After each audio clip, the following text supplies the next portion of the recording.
at least in this match. So here I go again and re-raise a small ace-x offsuit hand.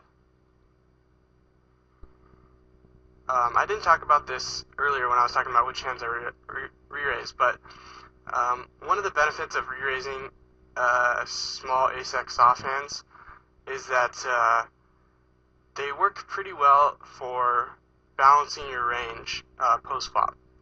So what I mean by that is, oh, and I'll extend since interesting hand on the left is going to come up.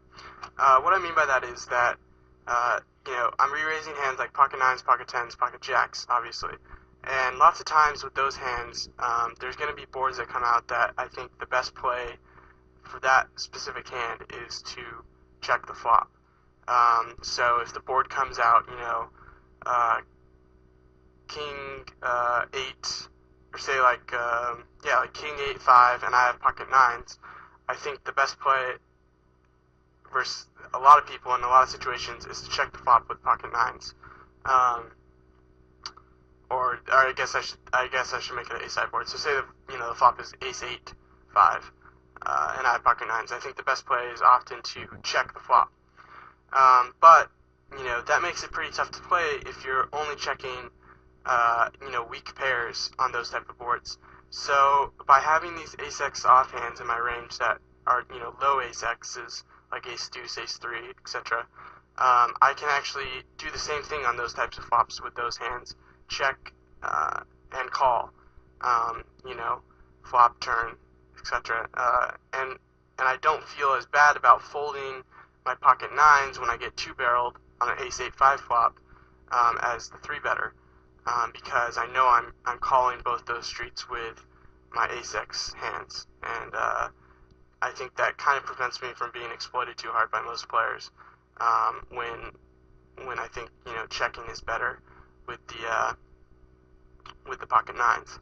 And on the other hand, I also will occasionally mix in some checks with a set or top pair, top kicker on those type of boards as well, although much more occasionally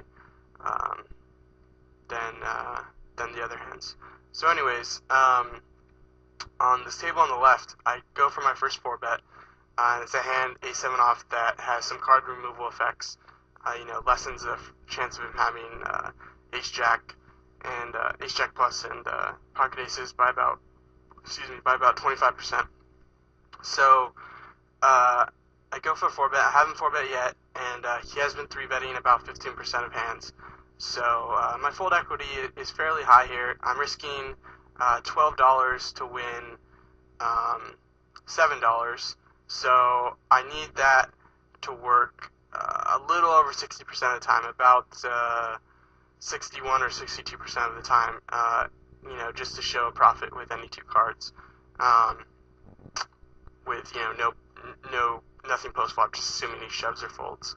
But he actually decides to flat call, and at this point I'm thinking, this is kind of strange. What can his range be here? I think mostly it's going to be comprised of hands like king queen suited, queen jack suited, king jack suited, maybe a hand as strong as ace queen, and maybe hands as strong as like pocket nines, and so on this board, it's actually fairly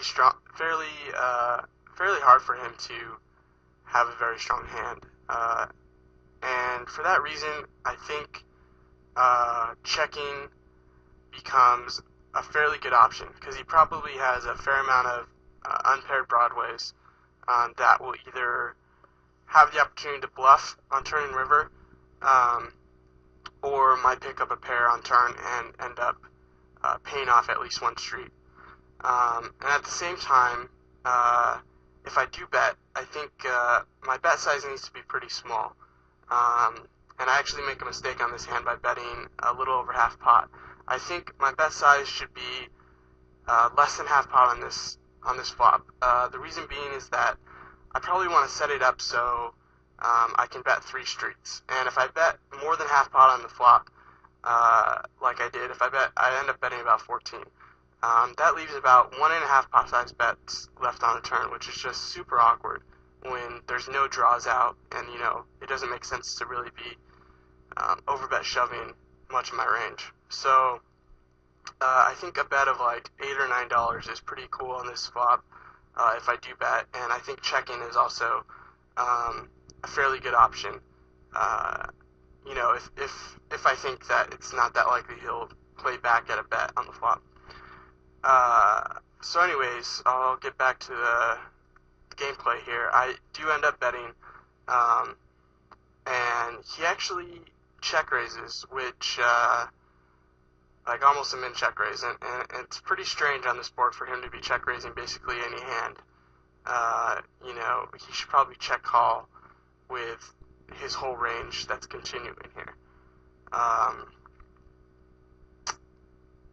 It just makes more sense. If he has a really super nutted hand, he should check call because he has the deck crush. If he has something like ace queen, he should check call because he's pretty much way ahead, way behind in that spot. I'm not for betting ace jack.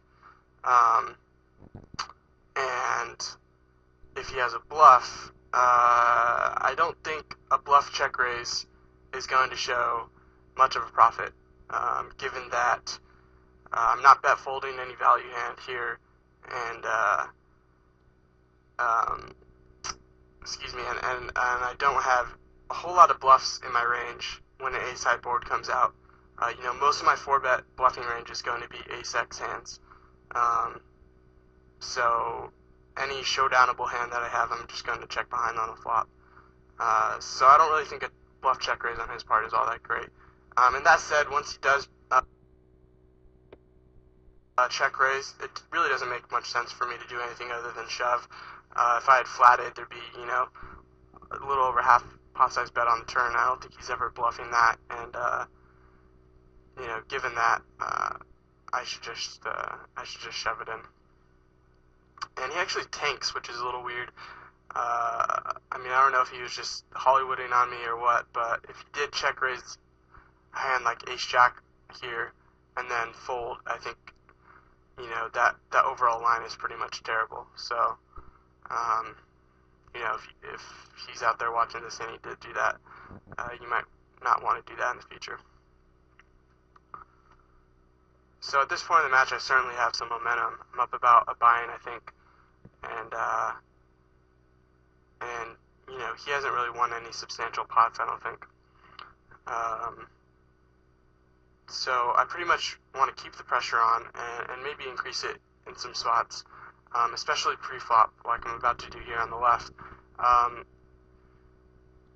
By putting in more action pre-flop and on the flop, when I'm playing a player that I think is weaker than me, I think I can often establish an image of playing looser than I really am when the big bets go in, and oftentimes that will cause your opponent to spew chips to you on the later streets when bet sizes are really big relative to the stacks and pot. So that's something to consider when you feel like you're getting the momentum in a match. You also notice that for a time here he switches to $2 pre-flop. I'm not really sure why he does that.